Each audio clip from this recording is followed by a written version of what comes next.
যে সামনে একটা গর্ত আছে, রাস্তায় গর্ত থাকে না, ম্যানহোল, ম্যানহোলে পড়ে যাচ্ছে, আমি তার পাশ দিয়ে হাঁটছি, তখন কি তাকে আমি পড়তে দেই?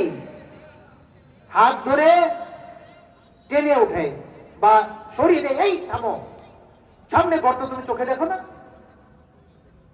আমাদের যে ভাইয়েরা বিভিন্ন জায়গায় আছেন, বিভিন্ন মতবাদের মধ্যে আছেন, তারা অনেক সময় আমাদেরকে ভুল বুঝেন। আমি আপনাদের অনুরোধ করবো, ভাই আমার, আমরা একই কোরআন মানি, আমরা একই হাদিস পড়ি, তাহলে আমাদের মধ্যে কেন দ্বন্দ্ব থাকবে? শুধু মূল কোরআন আর হাদিস যদি আমরা পড়ি, তাহলে তো দ্বন্দ্ব লাগার কথা না। দ্বন্দ্বটা কে লাগায়? মিনাল জিন্নাতে ওয়ান নাস, কখনো জিন শয়তান লাগায়, কখনো মানুষ শয়তান এসে লাগায়। একটা উদাহরণ দেই, আমি যখন সাভার মডেল কলেজে শিক্ষকতা করি, তখন আমি শিক্ষকতার পাশাপাশি সাংবাদিকতাও করতাম জাতীয় দৈনিকে।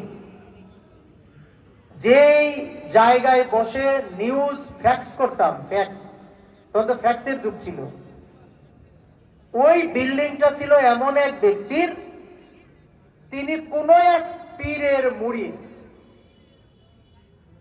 মাগরিবের সালাতের ওয়াক্ত হয়ে যেত, সাংবাদিকতা করলে তো আর সালাত তো বাদ দেওয়া যাবে না, দৌড়াইয়া উপরে যাইতাম, সালাত আদায় করতাম তাদের সাথে। কিন্তু সালাত পড়ার সময় একটা বিষয় আমি বুঝি নাই, দেখি তারা 2-3 বার মোনাজাত করে সম্মিলিত ভাবে। কয়বার? 2-3 বার। একবার করলো, আবার আরেকজন আরেকবার করে, আরেকজন আরেকবার করে। তো আমি শুধু খেয়াল করছি মোনাজাতটা কি করে। মোনাজাতটা করতো, আমি তো এখানে পশ্চিম হারাই ফেলছি। আমাদের শ্রদ্ধেয় মুরব্বী আছেন, পশ্চিম কোন দিকে, এই জায়গায় এখানে এসে মানে উল্টা পাল্টা হয়ে গেছে। আমি সবসময় পশ্চিম এই দিকে মনে করি, কিন্তু এখানে এই দিকে। যাই হোক, সাভারের পশ্চিম তখন ওই দিকেই মনে হয়। তা আমি দেখি ওরা মোনাজাত করছে পশ্চিম দক্ষিণ কোনা।